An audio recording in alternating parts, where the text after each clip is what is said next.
3. मौर्यकालीन कला। ईसा पूर्व 6ठी शताब्दी में गंगा की घाटी में बौद्ध और जैन धर्मों के रूप में नए धार्मिक और सामाजिक आंदोलनों की शुरुआत हुई। ये दोनों धर्म श्रमण परंपरा के अंग थे। दोनों धर्म जल्द ही लोकप्रिय हो गए क्योंकि वे सनातन धर्म की वर्ण एवं जाति व्यवस्था का विरोध करते थे। उस समय मगध एक शक्तिशाली राज्य के रूप में उभरा और उसने अन्य राज्यों को अपने नियंत्रण में ले लिया। ईसा पूर्व 4ठी शताब्दी तक मौर्यों ने अपना प्रभुत्व जमा लिया था और ईसा पूर्व 3री शताब्दी तक भारत का बहुत बड़ा हिस्सा मौर्यों के नियंत्रण में आ गया था। मौर्य सम्राटों में अशोक एक अत्यंत शक्तिशाली राजा हुआ, जिसने ईसा पूर्व 3री शताब्दी में बौद्धों की श्रमण परंपरा को संरक्षण दिया था।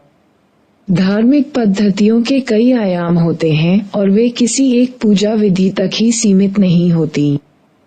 उस समय यक्ष और मातृ देवियों की पूजा भी काफी प्रचलित थी। इस प्रकार पूजा के अनेक रूप विद्यमान थे, तथापि इनमें से बौद्ध धर्म सबसे अधिक सामाजिक और धार्मिक आंदोलन के रूप में लोकप्रिय हो गया। यक्ष पूजा बौद्ध धर्म के आगमन से पहले और उसके बाद भी काफी लोकप्रिय रही, लेकिन आगे चलकर यह बौद्ध और जैन धर्मों में विलीन हो गई। खंभे, मूर्तियां और शैलकृत वास्तुकला। मठ के संबंध में स्तूपों और विहारों का निर्माण इस श्रमण परंपरा का एक अंग हो गया। तथापि इस कालावधि में स्तूपों और विहारों के अलावा अनेक स्थानों पर पत्थर के स्तंभ बनाए गए, चट्टानें काटकर गुफाएं और विशाल मूर्तियां बनाई गईं। स्तंभ निर्माण की परंपरा बहुत पुरानी है और ये देखने में आया है कि एकेमेनियन साम्राज्य में भी विशाल स्तंभ बनाए जाते थे। लेकिन मौर्यकालीन स्तंभ एकेमेनियन स्तंभों से भिन्न किस्म के हैं। मौर्यकालीन स्तंभ चट्टानों से कटे हुए एक विशाल पत्थर से बने हुए स्तंभ हैं, जिनमें उत्कीर्णकर्ता कलाकार का कौशल स्पष्ट दिखाई देता है, जबकि एकेमेनियन स्तंभ राजमिस्त्री द्वारा अनेक टुकड़ों को जोड़कर बनाए गए थे। मौर्य काल में प्रस्तर स्तंभ संपूर्ण मौर्य साम्राज्य में कई स्थानों पर स्थापित किए गए थे और उन पर शिलालेख उत्कीर्ण किए गए थे।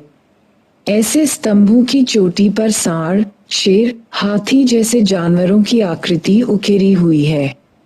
सभी शीर्षाकृतियां हृष्ट-पुष्ट हैं और उन्हें एक वर्गाकार या गोल वेदी पर खड़ा उकेरा गया है। गोलाकार वेदियों को सुंदर कमल फूलों से सजाया गया है। शीर्षाकृतियों वाले प्रस्तर स्तंभों में से कुछ स्तंभ आज भी सुरक्षित हैं और बिहार में बसरा, बखीरा, लौरिया, नंदनगढ़ व रामपुरवा तथा उत्तर प्रदेश में सनकीसा व सारनाथ में देखे जा सकते हैं।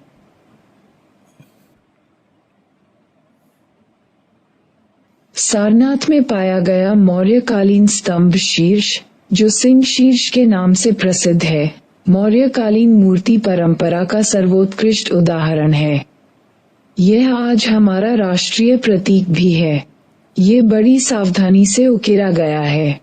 इसकी गोलाकार वेदी पर दहाड़ते हुए 4 शेरों की बड़ी बड़ी प्रतिमाएं स्थापित हैं और उस वेदी के निचले भाग में घोड़ा, सांड, हिरन आदि को गतिमान मुद्रा में उकेरा गया है, जिसमें मूर्तिकार के उत्कृष्ट कौशल की साफ झलक दिखाई देती है।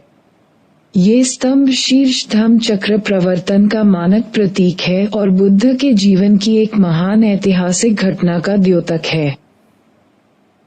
ईसा पूर्व 3री शताब्दी में यक्ष, यक्षिणियों और पशुओं की विशाल मूर्तियां बनाई गईं, शीर्षाकृतियों वाले प्रस्तर स्तंभ बनाए व स्थापित किए गए और चट्टानों को काटकर गुफाएं बनाई गईं। इनमें से अनेक स्मारक आज भी मौजूद हैं, जिनसे यक्ष पूजा की लोकप्रियता का पता चलता है और यह भी जाना जा सकता है कि यक्ष पूजा आगे चलकर किस तरह जैन धर्म और बौद्ध धर्म के स्मारकों में आकृति प्रस्तुतिकरण का अंग बनी। पटना, विदिशा और मथुरा जैसे अनेक स्थलों पर यक्षों तथा यक्षिणियों की बड़ी बड़ी मूर्तियां पाई गई हैं। ये विशाल प्रतिमाएं अधिकतर खड़ी स्थिति में दिखाई गई हैं। इन सभी प्रतिमाओं में एक विशेष तत्व ये है कि इनकी सतह पॉलिश की हुई यानी चिकनी है। इनके चेहरों पर प्रकृति विज्ञान की निपुणता एवं स्पष्टता दिखाई देती है और अन्य अंग प्रत्यंग का उभार स्पष्ट दिखाई देता है। यक्षिणी की प्रतिमा का एक सर्वोत्कृष्ट उदाहरण दीदारगंज, पटना में देखा जा सकता है। यह एक लंबी, ऊंची और सुगठित प्रतिमा है और इसे देखने से पता चलता है कि इसका निर्माता मानव रूपाकृति के चित्रण में कितना अधिक निपुण और संवेदनशील था। इस प्रतिमा की सतह चिकनी है। पकी मिट्टी से बनी आकृतियों और इन प्रतिमाओं में चित्रण की दृष्टि से बहुत अंतर दिखाई देता है। ओडिशा में धौली स्थल पर चट्टान को काटकर बनाए गए विशाल हाथी की आकृति भी मूर्तिकला में रेखांकन लय पारखी की सुंदरता का उत्कृष्ट उदाहरण है। इस पर सम्राट अशोक का एक शिलालेख भी अंकित है। ये सभी प्रतिमाएं आकृति के निरूपण के सुंदर उदाहरण हैं। बिहार में बाराबार की पहाड़ियों में शैलकृत गुफा, चट्टान को काटकर बनाई गई गुफा है जिसे लोमश ऋषि की गुफा कहते हैं। इस गुफा का प्रवेश द्वार अर्धवृत्ताकार चैत्य चाप, मेहराब की तरह सजा हुआ है। चैत्य के मेहराब पर एक गतिमान हाथी की प्रतिमा उकेरी हुई है। इस गुफा का भीतरी कक्ष आयताकार है और उसके पीछे एक गोलाकार कक्ष है। प्रवेश द्वार बड़े कक्ष की एक तरफ की दीवार पर है। ये गुफा मौर्य सम्राट अशोक द्वारा आजीविक पंथ संप्रदाय के लिए संरक्षित की गई थी। लोमश ऋषि की गुफा इस काल का एक अलग अकेला उदाहरण है, मगर परवर्ती काल में पूर्वी और पश्चिमी भारत में अनेक बौद्ध गुफाएं खोदी गई थीं। बौद्ध और जैन धर्मों की लोकप्रियता के कारण स्तूपों और विहारों का निर्माण बड़े पैमाने पर शुरू हो गया, किंतु अनेक उदाहरण ऐसे भी मिले हैं जिनसे पता चलता है कि सनातन धर्म, हिंदू धर्म के देवी देवताओं की प्रतिमाएं भी बनती रहीं। ये जान लेना जरूरी होगा कि स्तूप अधिकतर बुद्ध के स्मृति चिन्हों, रेलिक्स पर बनाए जाते थे। ऐसे अनेक स्तूप बिहार में राजगृह, वैशाली, वेथनदीप एवं पावा, नेपाल में कपिलवस्तु, अलकप्पा एवं रामग्राम और उत्तर प्रदेश में कुशीनगर एवं पिपलिवान में स्थापित हैं। धार्मिक ग्रंथों में ये भी कहा गया है कि बुद्ध के अनेक अवशेषों पर भी स्तूप बनाए जाते थे। ऐसे स्तूप अवंती और गांधार जैसे स्थानों पर बने हुए हैं, जो गंगा की घाटी से बाहर बसे हुए थे। स्तूप, विहार और चैत्य बौद्धों और जैनों के मठिया संकुलों, परिसर के भाग हैं, लेकिन इनमें से अधिकांश भवन, प्रतिष्ठान बौद्ध धर्म के हैं। ईसा पूर्व 3री शताब्दी की स्तरीय संरचना का एक उदाहरण राजस्थान में बैराट स्थल पर स्थित स्तूप है। सांची का महान स्तूप, जिस पर आगे चर्चा की जाएगी, अशोक के शासन काल में ईंटों से बनाया गया था और बाद में उसे पत्थर से भी ढक दिया गया और नई नई चीजें भी लगा दी गई।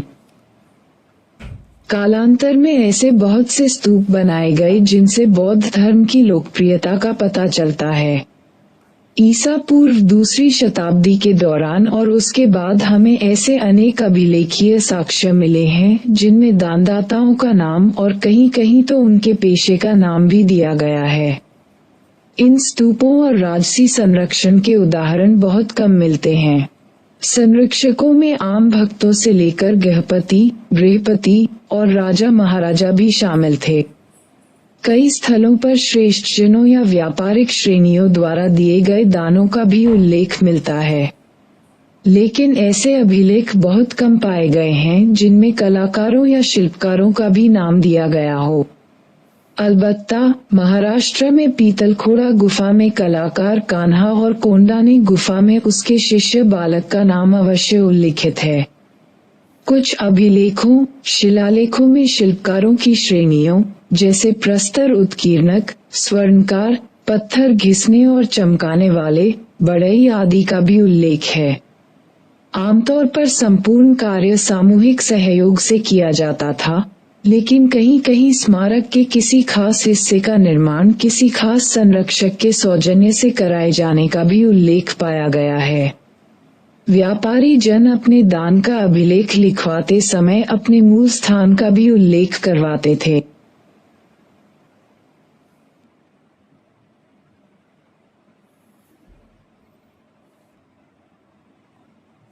वाराणसी के निकट सारनाथ में लगभग 100 वर्ष पहले खोजे गए सिंह शीर्ष लायन कैपिटल को आमतौर पर सारनाथ सिंह शीर्ष कहा जाता है। यह मौर्यकालीन मूर्तिकला का एक सर्वोत्कृष्ट उदाहरण है। ये भगवान बुद्ध द्वारा धम्मचक्र प्रवर्तन यानी प्रथम उपदेश देने की ऐतिहासिक घटना की स्मृति में सम्राट अशोक द्वारा बनवाया गया था। इस सिंह शीर्ष के मूलतः 5 अवयव भाग थे। आय स्तंभ शैफ्ट जो अब कई भागों में टूट चुका है। ई एक कमल घंटे का आधार। ई उस पर बना हुआ एक ढोल जिसमें 4 पशु दक्षिणावर्त गति के साथ दिखाए गए हैं। इव 4 तेजस्वी सिंहों की आगे पीछे जुड़ी हुई आकृतियां और वी एक सर्वोपरि तल धर्म चक्र जो कि एक बड़ा पहिया है। ये चक्र इस समय टूटी हालत में है और सारनाथ के स्थलीय संग्रहालय में प्रदर्शित है। इस सिंह शीर्ष को उपरिचक्र और कमलाधार के बिना स्वतंत्र भारत के राष्ट्रीय प्रतीक के रूप में अपनाया गया है। अब सारनाथ के पुरातत्व संग्रहालय में सुरक्षित रखे गए इस सिंह शीर्ष पर बनी एक वेदी पर 4 सिंह एक दूसरे से पीठ जोड़कर बैठाए गए हैं। शेरों की ये चारों आकृतियां अत्यंत प्रभावशाली एवं ठोस हैं।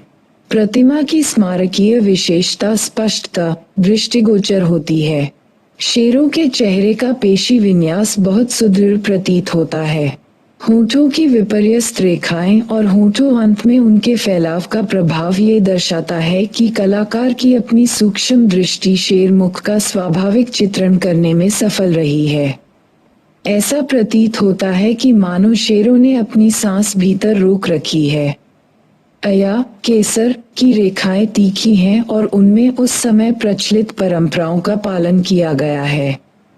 प्रतिमा की सतह को अत्यधिक चिकना या पॉलिश किया हुआ बनाया गया है, जो कि मौर्यकालीन मूर्तिकला की एक खास विशेषता है। शेरों की घुंघराली अया राशि आगे निकली हुई दिखाई गई है। शेरों के शरीर के भारी बोझ को पैरों की फैली हुई मांसपेशियों के माध्यम से बखूबी दर्शाया गया है। शीर्ष फलक अबाकस पर एक चक्र बना हुआ है जिसमें चारों दिशाओं में फैले हुए कुल मिलाकर 24 आरे हैं और प्रत्येक चक्र के साथ सांड, घोड़ा, हाथी और शेर की आकृतियां सुंदरता से उकेरी गई हैं। चक्र का ये स्वरूप संपूर्ण बौद्ध कला में धम्मचक्र के निरूपण के लिए महत्वपूर्ण बन गया। प्रत्येक पशु आकृति सतह से जुड़ी होने के बावजूद काफी विस्तृत है।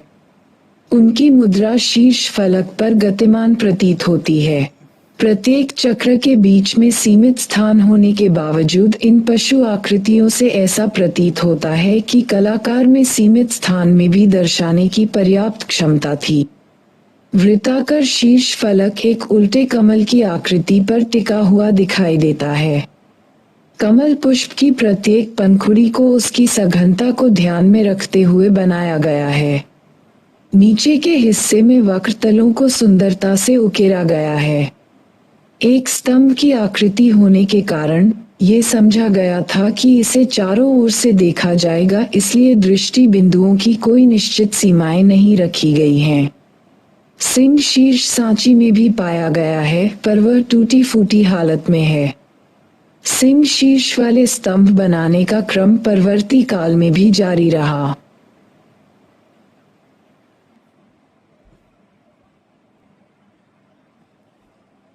हाथ में चामा चौरी पकड़े खड़ी यक्षिणी की जो आत्मकद मूर्ति आधुनिक पटना के दीदारगंज में मिली है, वह भी मौर्यकालीन मूर्तिकला की परंपरा का एक अच्छा उदाहरण है। यह मूर्ति पटना संग्रहालय में रखी हुई है। ये लंबी मूर्ति बलुआ पत्थर की बनी है। इसका अंग विन्यास संतुलित एवं समानुपातिक है। इसकी सतह पॉलिश की हुई, चिकनी है।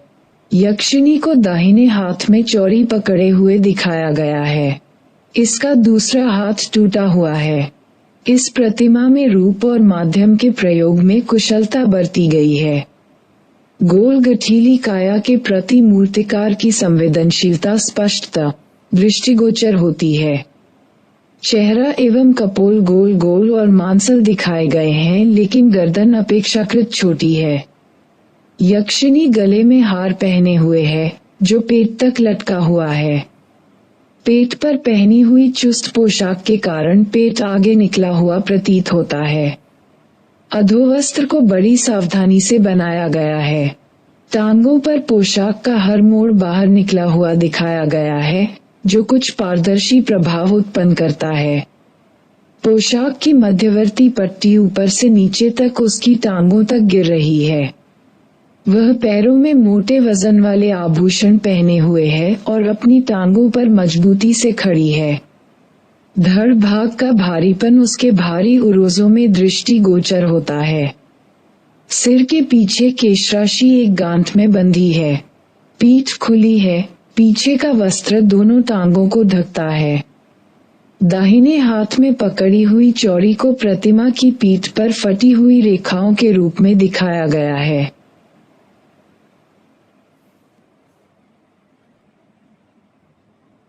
परवर्ती शताब्दी के स्तूपों में और बहुत सी सुविधाएं जोड़ दी गईं, जैसे कि प्रतिमाओं से अलंकृत घिरे हुए परिक्रमा पथ।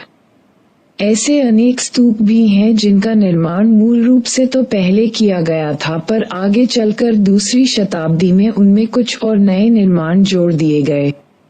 स्तूप में एक बेलनाकार ढोल, एक वृत्ताकार अंडा और चोटी पर एक हर्मिक और छत्र होता है। ये भाग हिस्से सदा ज्यों के त्यों रहे हैं, लेकिन आगे चलकर इनके रूप और आकार में थोड़ा बहुत परिवर्तन किया गया। गोलाकार परिक्रमा पथ के अलावा प्रवेश द्वार भी जोड़े गए। इस प्रकार स्तूप स्थापत्य में वास्तुकारों तथा मूर्तिकारों के लिए अपना कौशल दिखाने की काफी गुंजाइश होती है और वे उनमें यथावश्यक परिवर्धन कर सकते हैं और नई नई प्रतिमाएं उकेर सकते हैं। ईसा पूर्व दूसरी शताब्दी तक हमें बुद्ध की प्रतिमाओं या आकृतियों के दर्शन नहीं होते। बुद्ध को प्रतीकों जैसे कि पदचिन्हों, स्तूपों, कमल सिंहासन, चक्र आदि के रूप में ही दर्शाया गया है। ये दर्शाता है कि इस समय तक पूजा या आराधना की पद्धति सरल थी और कभी-कभी उनके जीवन की घटनाओं को चित्रात्मक रूप से प्रस्तुत किया जाता था। जातक कथा या बुद्ध के जीवन की किसी घटना का वर्णन बौद्ध परंपरा का अभिन्न अंग बन गया था। जातक कथाएं स्तूपों के परिक्रमा पथों और तोरण द्वारों पर चित्रित की गई हैं। चित्रात्मक परंपरा में मुख्य रूप से संक्षेप आख्यान, सतत आख्यान और घटनात्मक आख्यान पद्धति का प्रयोग किया जाता है।